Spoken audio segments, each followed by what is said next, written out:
Hey, welcome to this episode of the Smart Leader Sell podcast. And I am super excited to be joined again. Yay! I'm like, rerun, by one of my favorite people, Liz Melville, on the podcast today. I'm so excited to be here, Jess, and I can't believe I'm back for a second time, so thank you very much. I know, I'm like, I feel like we must be doing something right. I don't know, but anyway, I'm here. Just wheeling out the best people. So this is part of the kind of Selling Success series that we're doing to talk about sales and the transparency of what it's really like to revamp your sales process. So you're somebody who has worked with me in lots of different capacities. You've been in the Dotties, you've been in my mastermind, all those kinds of things. Just to refresh the memory of everybody listening, what is it that you actually do? What do you show up and do every day?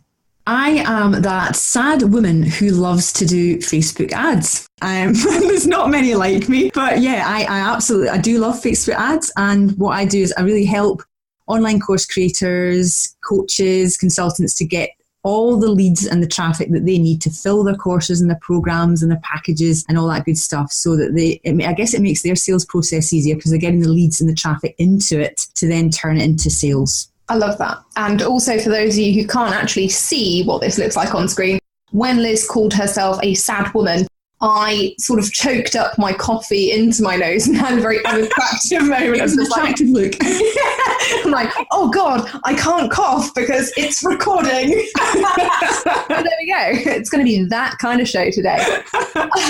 So tell us a little bit about this, because I always think when people choose to work with me, that it's really nice. I'm like, oh, that's nice. Somebody's confident in me and they're confident in themselves. They're ready to change their sales process. But I also think they must be a little bit kind of eccentric, because I am fairly eccentric. And working with me is one of those kind of challenging experiences that ends well, but can be a little bit weird and hazardous to start with. So what's your eccentricity that you think, actually, yeah, that's where me and Jess gel? Do you know, that's such an amazing question, because I have no idea. I have never been called eccentric, I'd have to say.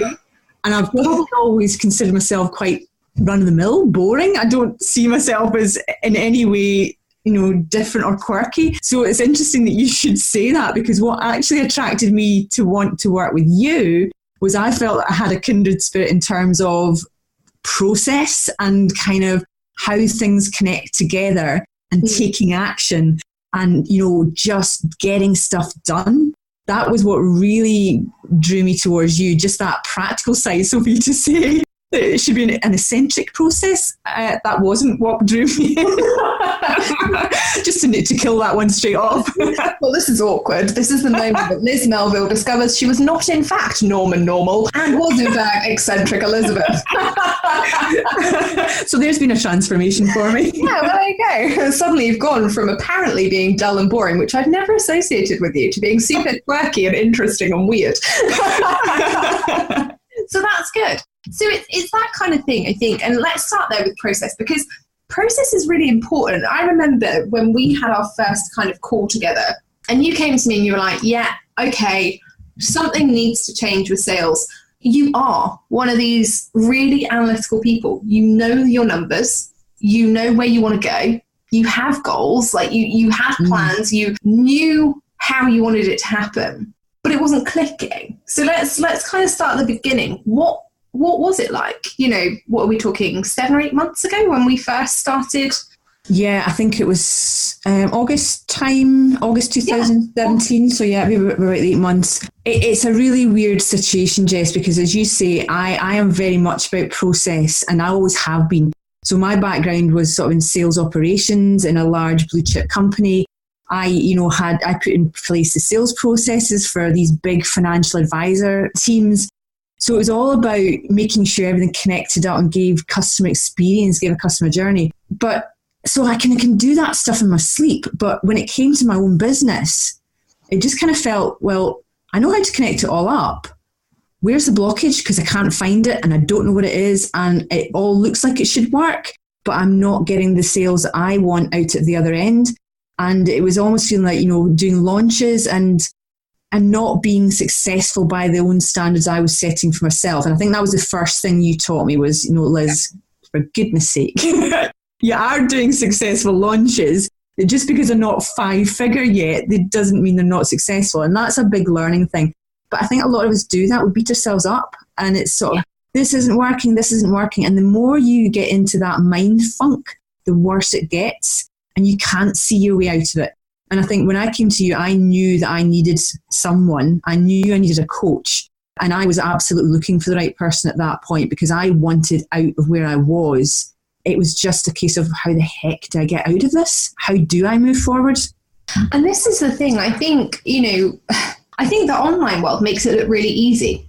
That's my biggest issue with it, is that everyone's like, oh yeah, well you just build a list and then you like sell stuff to them and then they buy things and it's all good. But the reality is sometimes you can be doing all the things and for whatever reason it doesn't click. And it's not necessarily because you don't have the right process. Sometimes it's a confidence thing. Sometimes it's you need upskilling in certain areas. But how did it feel at that beginning point? Because you were somebody who'd taken programs and courses from some of the best people in our industries and had got some really golden processes from them. It just wasn't clicking right then. Yeah, I think up to that point, had done a lot of online courses, and I think you're still in a situation where you've got to do the work yourself and figure it out yourself, and it almost sits on the shelf. You do it when you've got time, and it's that implementation becomes really difficult when you're trying to do it on yourself. And I really do I certainly felt for myself, I needed someone to say, well, okay, why don't you prioritize this first? And to can see the wood for the trees and can look at what you're doing and say, well, get rid of that, do that, and off I go and do it. So I think that's what I really needed. It just felt like being in a brain fog. All these things you probably should do, but what do you do first? And you just end up running around like a headless chicken, not being productive at all, but feeling that you're busy, but nothing's coming out. And I know so many of us do that. It is calling ourselves busy, but we're actually not. It's focusing your time, but it's hard to do that on your own. And I remember having this conversation with you. I think it was our first mastermind call, or it might have been the one before, where we were talking about whether you should join the mastermind or not. And you listed out all of these things. Like you had, I kid you not, like millions of course ideas and like millions of things. You're like, I could run this, or maybe I could run that, and maybe I could do this. And I was like, I feel so overwhelmed hearing about it. I'm like, how have you got so much stuff? And that first kind of call, we streamlined massively and took you, like, pared everything right back from the millions and millions of ideas to 2 or 3 really, really solid ones that we knew would pay off. But how did that feel? Because people often say to me, they're like, Jess, it's all right for you. You can sell like 2 or 3 things. You can make a ton of money because, you've got some kind of weird sales ninja wizardry that nobody else has. Not true. Not true. But it can be really, really daunting for somebody at the beginning kind of stages, that first 12, 18 months, be like, actually, I'm not going to follow the trend. I'm not going to sell 1,000,001 things. How does that feel? Mm-hmm. I think I got into that situation, if I was honest, and sort of looking back, because I didn't know who I was and what I was trying to deliver and to who. I thought I was clear on it, but I wasn't. And we had that conversation. It was like, Liz, what exactly are you doing? What are you delivering? What help are you giving? But I think in trying to kind of define that, I'd almost say, well, I could do this. People might need that. They need to learn Facebook. So I'll do a Facebook course. And then I was like, no, but funnels. I need to teach them funnels as well. And here's a course for that. But oh no, ads, Facebook ads. And it was almost like, God, you take the end-to-end things that you can do with Facebook. And I was coming up with a solution for all of them and trying to be all things to all people Facebook. And I think I had got myself into a real mess doing that and not enjoying it, not enjoying any of it. So it was like sort of feeling I wasn't creative, but desperately trying to come up with something that would fit, people that they wanted to buy, and that desperation to get them to buy, that you just, as I say, headless chicken. It really is. And all these things. And none of them were really fitting. And no wonder, because when I look at it now, I think folk must have been sitting thinking, Liz, I have no idea what you're going to come up with next or what you actually do. And funnily enough, I did ask my audience at one point. And what that was a post I put on my page because somebody in my own private life had said to me, Liz, what is it you do? This is someone I had known for years. And I thought, Christ, no, someone who knows me really well doesn't know what I do. What hope have I got with people who don't know me that well to try and work this out? And I thought, something's got to change. So I think when you sort of said, pare it down, it was actually almost like a relief. Yeah. Because it was someone giving me permission to get rid of the stuff that was just bogging me down, and it wasn't lighting me up. I wasn't enjoying delivering it. And it was almost saying, get rid of it. And it was like, yes, it's in the bin, it's gone, thank you. But you do sit and think, why didn't I see that? But you don't. You never do. It's one of those things, and it's really interesting to me, this whole concept of why didn't I see that? And I always say to people, well, you can't know what you don't know, and you can't see from an objective perspective. When I did my event at the Ritz in February, my boyfriend Sam came with me, and he kind of sat there and he was trying to be supportive, but mainly he was like playing snakes on his phone or something, kind of listening with half an ear, because he's not really a business type person. But Dan Meredith walks onto stage and he talks about his back scratcher, back shaver idea. You were there as back shaver. I was, yeah. So Dan starts talking about this guy who's a millionaire for inventing a razor that shaves your back, just in case anyone's interested. I have looked it up. It is a real thing. And Helen Packham said to Sam, so what do you think about all this then? Because you're not setting up a business or anything. So it's really interesting to hear what somebody's outside of like our little entrepreneurial world thinks. And Sam went, it's just common sense though, isn't it really? It's that kind of thing where I think in our heads, we not want it to be complicated. Like we don't want it to be hard. But when it's not working, we want it to be complicated so that we can feel like there's something I'm missing. There's some secret, there's some miracle. And the reality is sometimes it just takes that outside perspective to be like, yeah, no, just do the thing you want to do rather than focusing on all the stuff that actually you're not enjoying anyway. So why bother trying to make money selling something you don't even like? Yeah, and I think what was interesting, for me, was it was compounded by the fact that I was hanging on to what I thought I should be. Yes. So because I'd done Facebook marketing for so many years, I was hanging on to that like grim death, that was my identity, that was what I did. And I was resisting becoming Facebook ads specialist so hard. And I could do them, I was running them, I was managing them for people, but it was like I was just pushing against it. Because I thought, no, people don't know me for that. They know me for being a Facebook person. That's what I need to do and that's what I need to deliver. And completely missing what people actually needed me to do. So it definitely took having someone like yourself to look at that for me and say, right, get rid of that. Get rid of that other stuff. Focus on what you're good at, Liz. From those conversations with you, this is a conversation that me and Liz had multiple times. I want to point out, this is not something that we ever got fixed in just one session. Like there were multiple emails, there were multiple sessions, there were multiple times when Liz just looked like she wanted to kill me. Because I'd be like, stop doing this stuff with Facebook you don't like, just do ads. And Liz is like, no, I'm not going to do it. You can't make me. It's only taken 8 months, right? That's quite fast for me. There we go. I'm like, whoa, quick move. That kind of thing. We had all these conversations and there were so many different elements to Facebook that I hadn't even realized, and I think this is the thing when it comes to niching down and sales, there were so many things that you had, like you were like, I'm going to teach people how to use Facebook groups. I'm going to teach people how to set up Facebook groups. I'm going to teach people how to monetize organic Facebook groups. Then it was Facebook funnels. Then it was like your profile thing. Then it was like DIY ads. Then it was done for you. Like there was so many different facets. And I was like, this is just hugely overwhelming. And the really interesting thing for me was that when you went, no, screw it, I'm going to do Facebook ads because this is what I'm good at. This is what I enjoy. It was like watching a switch that flipped. Suddenly you were like, yeah, okay, got it. I'm going to talk about Facebook ads. And people were coming to you and being like, oh, so free content about groups? And you were like, nope. And it was just that simple. It was like in your brain, you'd made this decision and you were there. You were on your way. Yeah, and as I say, it was a release. So, it wasn't, and I know a lot of people can get precious about the things we've created in the courses and we put all this time and effort into it. I want to sell it because I want to make it work.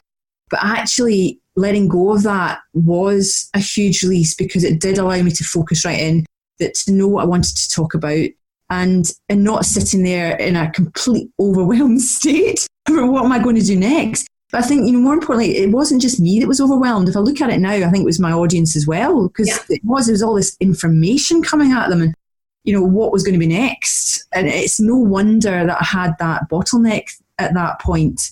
It's ridiculous, but you don't know what you don't know. And this is it. I mean, let's talk there about your big breakdown, because I feel like there are some moments on my like Liz reel of kind of client sessions. There were some massive wins, but there were also some days where I was just like, wow, you are not having a good day today. Let's talk about that, because I think, sometimes we forget it's okay to feel like crap about your business. And I've been there, and I've openly said there have been times where I've wanted to cut my business to the floor and just start again. But you had some real roller coaster moments.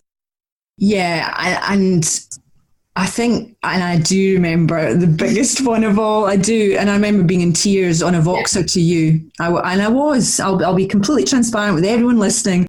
Liz Melville was a hot mess of tears and snot on a Voxer message to you. And it was, I just could not see what to do. And a lot of that was because, and this happens to all of us, it was personal life was actually not great at that point. And there was a lot going on that I just felt I just couldn't take it anymore. And to try and take on board changing the business and moving things forward, as well as everything else I was dealing with, I just went, no, I can't do this. And enough's enough. But still there was that tiny little glimmer that wouldn't give up. It was like, I just need help.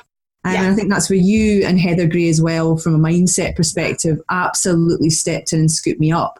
I don't really want to think about what might have happened if you hadn't, but definitely, I think it's important that we share this, because it's not all great. It's not all about transformation. I did this program and I came out and it's amazing and look where my business is now, because you do go through those absolutely crap moments.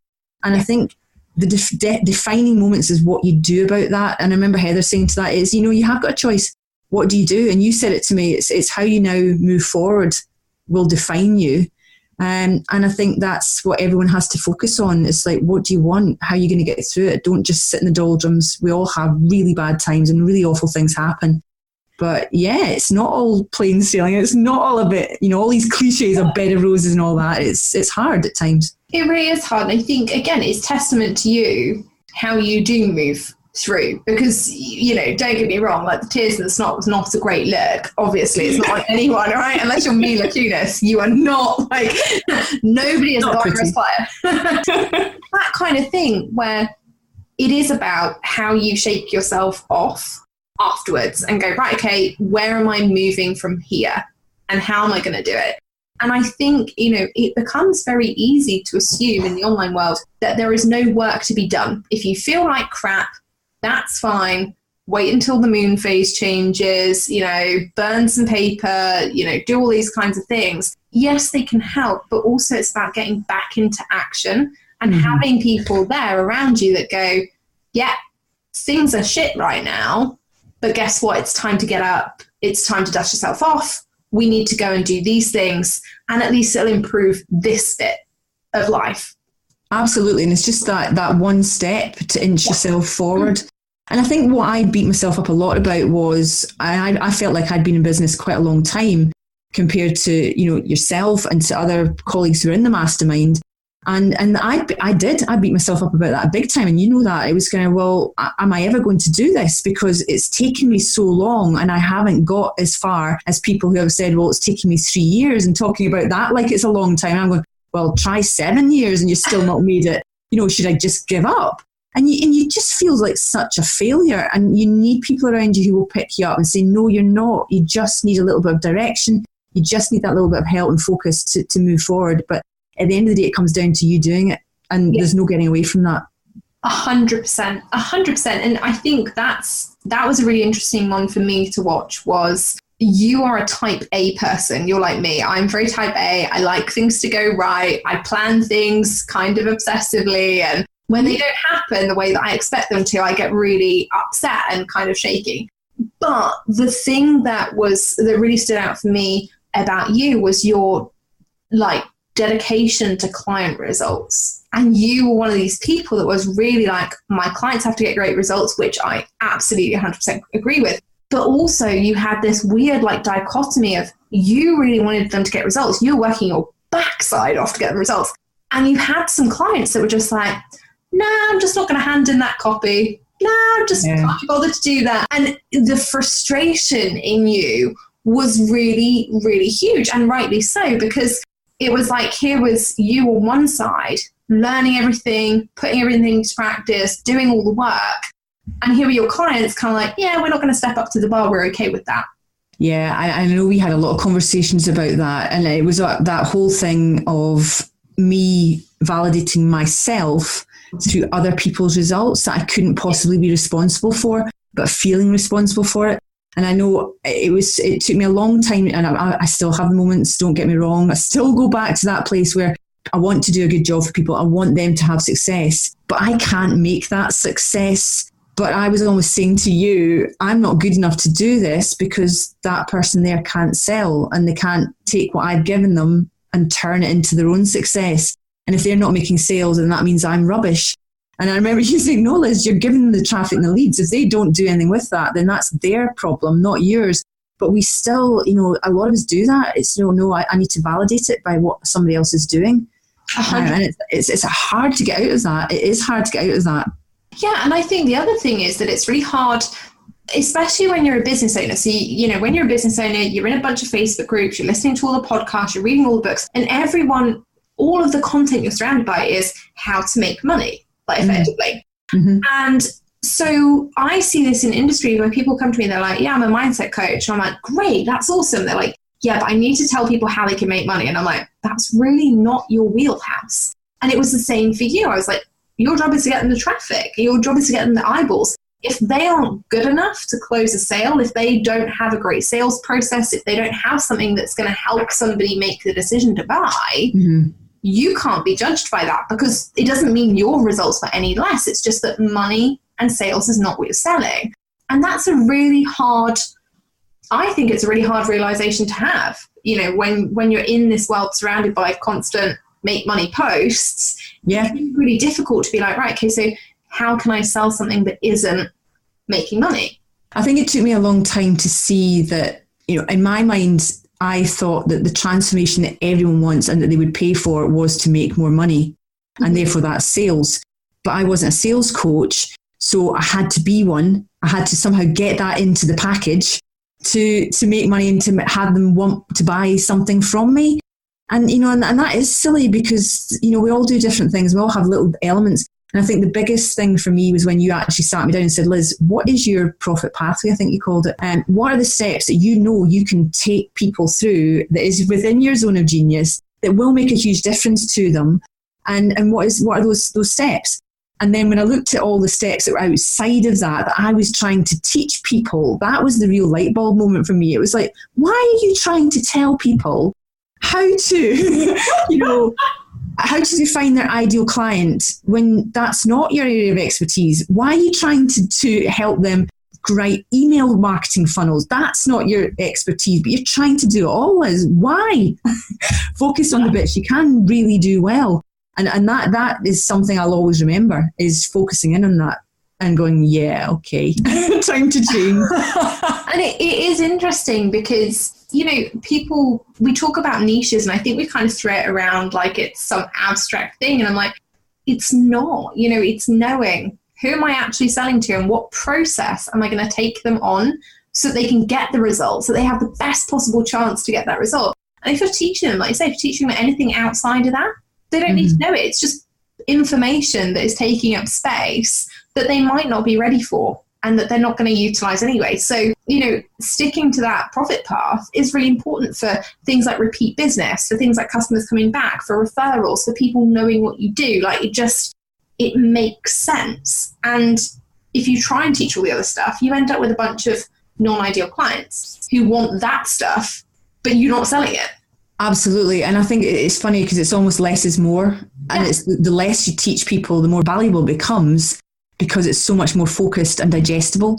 Yeah. And I've even found that myself, take courses. If I enter a course and there's all this material to get through, you kind of go, oh, I just won't look at any of it. So, well, there's an investment that was well worth spent, isn't it? I'm just not going to do it because it's too much. But that's made me realise, well, if you do that to people as well, Liz, it's no wonder they don't buy, because it's almost that desperation. I'm going to tell you this and this and this and this. And they go, no. It's like that weird bonus situation, isn't it? When people go, here's all these bonuses. There is a list of 15 and together they're all worth $100 million. But if you buy this program today over here, this tiny little speck on the sales page underneath all these bonuses, you can have it for just $10.99. I know. And you're thinking, under the weight of all those bonuses, I'm just going to suffocate. So it's like, I'm not going to do it. I'm not going to give you my $10.99 because right now I just feel sick. Yeah, exactly. The panic is rising. I'm not going there. So yeah, and I was doing that. So yeah, it was a real light bulb moment, as I say. So what do you think, in terms of the sales process for you, what do you think has changed? Because you're in a different space right now, a very different space. So what do you think it is that actually changed for you? Probably a couple of things, Jess. I think the number one was that whole clarity around who is Liz Melville and what are you? And again, I remember a conversation with you, I was almost trying to put a label on myself, your elevator pitch. When I have to say what I do, what do I say? I don't know. And the sentence got longer and longer and longer. And eventually it was kind of like, oh, good grief, Liz. I think focusing in on that and saying, right, I'm a Facebook ad strategist. That's it, done. And focusing on that was a huge relief, gave me focus. And that meant that every step I've taken after that has been with purpose. Mm-hmm. So I think it's got rid of all that extraneous stuff that I was trying to do and everything that was dragging me back and has allowed me to move forward, much more agilely. So I think that was a big one. But I think also it was what you always teach us, to view your business as a business. Yes. It's not a hobby. It's actually to be looking at your goals, and that everything should have a return on investment and be measurable, which was stuff I did anyway. But I think, you kind of took this to a different level, that with a focus on what I do and then a focus on goals and outcomes, the coming together of that made such a huge difference for me, and leveraging my network and just doing the simple things. I mean, you'll always say selling every day, but it's not about buy my program every day. It's just those little things that lead people through your customer process and your journey towards becoming a customer, and doing that every day. And I still have my moments when I'm not doing it, but that is so important. And I think that is really huge. I mean, the one thing I hear all the time is, Jess, it's all right for you. You can do it. Apparently I have unlimited hours in my day. I have these crazy sales skills, all this kind of stuff that allows me to be different from other people. Now, obviously, we're saying that with sarcasm. I just want to clarify that in case I sound horribly arrogant. But it is that kind of thing that people imagine that it is much easier for me or for you or for anyone else because we must have something else. There must be some reason why we're really good at it. And right now, they're finding it a struggle. So to those people, what would you say about the process? Because you felt like that at one time too, it must be easier for other people. What would you say from the other side? I think there comes a point, Jess, that you've got to look at yourself and say, stop making excuses. Seriously. And I don't take any prisoners on this, even with the people I work with, my clients. I see an excuse at a million miles, but sometimes we don't see those in ourselves. And I think it is, we have all got the same 24 hours. So why are some people successful and others aren't? It's how they use that time, and it's how they prioritize it. So I think for me, it was having the experience of someone helping you to see what you needed to prioritize with a very practical business focus that was going to deliver, end revenue for you. That gave me the focus that I absolutely needed. So I think anyone who's saying, well, I can't do it because I'm a mum. I'm a mum of a 6-year-old. I have classes, I have to go and pick them up. I have 20 hours a week that I can really focus on the business. And that even gets squeezed with other things that go on, as it does for all of us. But I can still run a business. I can still make money to support myself and do lovely things and go on holiday. It can be done, but you sometimes just need to have a hard word with yourself and say, right, am I really busy with the right things here, or am I just pretending to be, to call this work and it's not? Yeah. And so I think it's all about the priority of your time and really focusing on that and what matters and doing that first and being very, very clear about who you are and what you're delivering. And if you don't know that, get help and figure it out. Yeah, 100%. And that's in any area. Like, I don't understand why people think that I don't still reach out for help or that you don't still reach out for help. I'm like, I've got coaches, I've got people, on my team who are way more experienced with lots of different things than I am. Your job is not to know it all. It's to be smart enough to go, okay, when I need help, I'm going to get the right help. Mm-hmm. I'm going to spend my time on the revenue generating activities or the branding activities or the marketing activities that I need to do to get to what the next goal is, and really chunking that down and making it possible rather than trying to do everything at once. Like, we're in an instant gratification society, right? We can go on Instagram, we can upload something there, and suddenly it's on Facebook and it's on LinkedIn, it's everywhere. The reality is that your goals don't work like that. No, they don't. It's funny, I actually talked to a client recently who was, my next thing is I want to do this, and I'm going to launch that, and I'm going to put this in, and I'm going to run this membership, and it's going to have this in it. And I was going, good grief, I wouldn't buy that because that just sounds scary. How would I ever get the time to do it? And I thought, Liz, that was you. That was you. When you first described to Jess what you do, you probably sounded exactly like that. And I think, but you never do see it yourself. You do need that other person to guide you. And I think it's, whether that's the dog, the cat, whether it's, your parents or a friend or your partner, find someone and go and chat it through and sense check things, because otherwise you will just do your own nut in. You would just go round in circles, ever decreasing circles. 100%. So what does life look like now? Because when you started, you've been working really hard. I remember talking to you in August. You'd worked all of the summer holidays. You were really frustrated about that because you hadn't been able to spend the time with your son that you wanted. You were like, my business isn't where I want it to be. I'm really, really busy with all this work and with all this stuff going on. It was overwhelming. Like, it was frustrating. It was overwhelming. There was tons of time taken up with things that weren't actually producing what you wanted them to produce. Mm-hmm. What's on the flip side to that after all the hard work and the tears and the everything?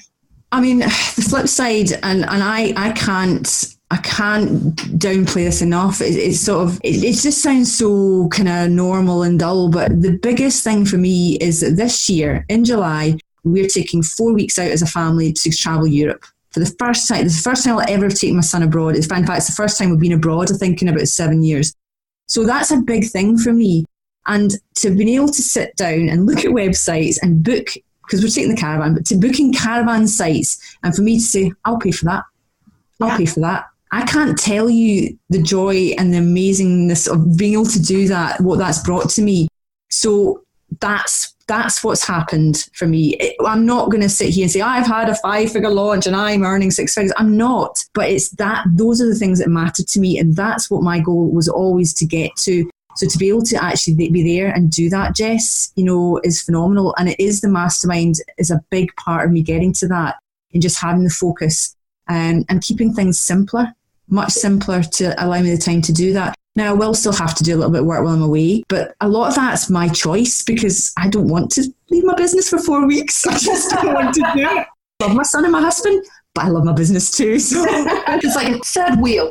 Yeah, it is. It really is. So I'll always be, a recovering out workaholic, I think. But yeah, it's just, I think, that liberation to be able to have things on my terms and have my own independence and feel my own validation back is phenomenal. And I think that is huge. And I think it's an amazing thing. Freedom it's overused as a word, but it's really underrated in terms of what we actually do with it and how we actually build businesses that give us freedom. There are a lot of people listening who are probably like, shit, I'd really love to just take 4 weeks and be like, yeah, I'm going to spend that with my son, with my husband. I'm going to cruise around Europe. I'm going to meet Jess for wine because she's going to be absolutely in Lyon. I know. And I think, but one thing I would say is I think so often what we see online is people going on about, I've got freedom, I've got financial freedom, laptop lifestyle. I'm sitting on a beach with my finger at my bottom and money's coming in, ping, ping, ping, and life is easy. Now, that's never been my vision, and I wouldn't want anyone listening to this to think that that's what I'm describing. It's not, because I still realise there's work involved. You don't just sit and swan around in a caftan and everything's lovely. You've got to do something to get that. But so I suppose I'm on my journey to that. And for me, the big goal was always just to be able to have that time with my family and the simple pleasures, and to be able to afford those myself. So I'm not talking any big dream here. But I think what I would say to anyone, if you feel that you can't do it, you can. And if you're thinking that I've been at this for years and years, it's never going to happen, it can and it will. You just have to get the help to focus in on what you need to do to get there. I love that. I love that. So for anyone out there who's thinking about working with me, I'm sorry. I've already called them eccentric and weird. But for anyone else who is thinking, actually, you know what? I've been following Jess for a while and I think maybe she'd be the right person to help me with sales. What would you say are the best and worst? Let's be honest. Like, what are the best and worst bits about working with me? I think the best bits are almost the worst bits. No, some of the best bits are that you will never take prisoners. You will never be afraid. And I've said this. You told me, Liz, suck it up, princess. And that is indelibly marked in my brain. The only person who's ever said that to me. But you know what? It's what I needed to hear at the time. It is absolute, and you're never afraid to do that. So some people might see that as kind of, oh, scary, I'm not going to go there. But actually, I think that's what we all need at times. Someone who's not going to go, oh, I'm sorry you're having a crap day, Liz. I'm sorry you're full of snot and tears. It's all going to be fine. Don't worry, they're there. You didn't. You gave a little bit of sympathy, but then it was kind of, Liz, get on with it. And that was what I needed to hear. It was. And I think without that, I would have just felt sorry for myself, and I would have just gone, oh, well, that's okay. I've just given myself permission. Jess gave me permission. I don't need to do anything. It's okay to have a crap time sometimes, but that's not a good coach. So I think, the best of it was that you held me accountable all the time for everything that I was doing. You were following up. Have you done that yet? And I needed that. And I think we all need that, because without it, we give ourselves excuses not to do things. We let ourselves off the hook. And that's not how you get to where you want to be. No, 100%. And what's the worst? Because I'm not the easiest coach to work with. I believe people have quoted me as being direct before, so that's not a fear. But there are other things I think about working with me. I can be incredibly challenging to work with if you're not somebody who is prepared to get results and to do the work. So what are the top tips that you'd kind of be like, if you're this kind of person, maybe Jess is not for you? I think, in honesty, if you are the kind of person who's not prepared to do what you say you're going to do and what you are, opening up that you should be doing, don't work with you, because that's not going to benefit you, and it's not going to benefit you as a coach either, because that's just a complete, I don't even want to think about what that would be like for either person. Because yes, you are direct, and yes, you will say it like it is. And there were times maybe when I would have gone, oh, I wish somebody just put their arm around me. And that's not your style. No. And that's not you're some kind of cold, callous, horrible person. You're absolutely not. You do pick people up, but you pick people up in a different way. It's by picking them up and setting them on their feet and going, come on. It's, get on with it. It's a really good mother to kind of just get you going and not take any nonsense from the belligerent child, I would say. So if you're a belligerent child who is a princess and doesn't want to do any work, don't work with Jess. But if you're ready to just get a kick up the arse now and then when you need it, and to get good, solid advice and transform your business, and you're prepared to take action and go through some blood, sweat and tears to do it, just do it. Yeah, 100%. So what is next for you? Because you've got some really exciting things on the card, Miss. I'm running all the ad campaigns for all the good people. So what is next in Liz Melville's world? What's kind of the crack? Yes, it's an interesting time at the moment. I am running some extremely large campaigns and it's so exciting. I'm loving every single minute of it. But I think it's also opening my eyes up to what's out there. And for me, the next thing is to do exactly what set me on that path was you telling me, Liz, go and leverage your networks. The people you already know, go and talk to them. And you kind of go, oh, I can't do that. But I tell you what, doing it was the best thing I ever did. And I'm just going to do more of that, because I can see now how building those connections and those relationships at a higher level can totally explode your business when you've got the focus on what you do and who you serve. So that's where I'm going next. Good. Get the white cat out, world domination, here we come. Liz Melville, upgrading clients, upgrading income all day long. And drinking wine while she does it. Yeah, 100%. Obviously, wine is basically a statutory part of working with me. Absolutely. If you don't drink it, you at least need to be able to talk about it endlessly. So I'm really excited for you. I honestly, it's been an absolute pleasure working with you. I've loved watching your journey. You know, I'm not the easiest coach by any means, but I can say that you, hands down, have been one of the best clients I've ever worked with, because you just show up and do the work, you know. And yeah, we all have our moments where we feel like we can't, and we go through the pain that's involved in completely, in some cases, rebuilding something that you are attached to because it's safe, because you know it, because it's comfortable. But you really, really took the challenge. And when you came to me in August and you said, yes, I'm ready to do something different, you really meant it. You know, there was not one thing that I asked you to do that you were like, no, I'm just not going to do that. It's not going to happen. I've taken a while. And I resisted. I was good at resisting. If you'd have been in the Second World War, like nobody would have got past you. But it's that kind of thing where, you know, you did do everything, and the successes that you've had have been phenomenal for you, for your clients. You know, you are going to be working on some incredibly high profile ad campaigns this year. You know, people watch your news feeds because a lot of what is coming from influencers is going to be Liz's work. You know, it's all about growth now for you. Yeah. It's about building out that massive team. It's about spending more time with your family. And that's something that's just really nice for me to watch. So thank you for being a really good client. Thank you for showing up for you, because they are your results. You earned them. You did the blood, sweat and tears bit. And, you know, this is what the other side looks like. No, and a big thanks to you, Jess, and I really do mean that, because it was absolutely the shove I needed. It really gave me the clarity I needed.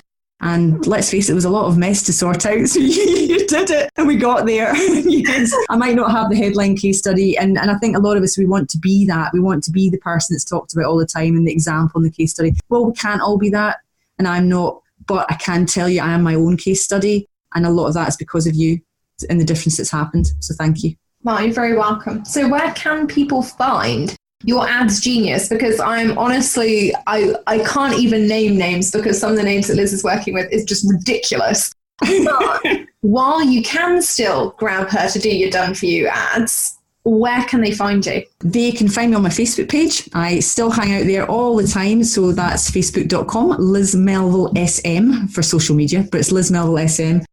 So yeah, come in there. I don't have a free groups. Well, I do, but it's kind of, my page is my main focus. So come and hang out on me there, and you can find out, you can watch my weekly live trainings on Wednesday and find out more about how to get lots of lovely leads and traffic. Amazing. Thank you so much for coming on today. I really appreciate that. Second time round. Yay! And even better than the first. Thanks so much. Exactly. So if you are looking for more traffic in your business, if you're thinking, actually, you know, I'm at a point in my business where I'm ready to scale up. I want more leads. I want more qualified leads, better traffic, better quality. Spend less time running around in Facebook groups and more time getting automated leads into your business. Make sure you go and check Liz out on facebook.com/Liz Melville SM. And if you've enjoyed today, obviously leave us a little review. Let us know how we got on. Let us know how it was for you. Make sure you hit the subscribe button so you don't miss another episode. And I will see you in Monday's training.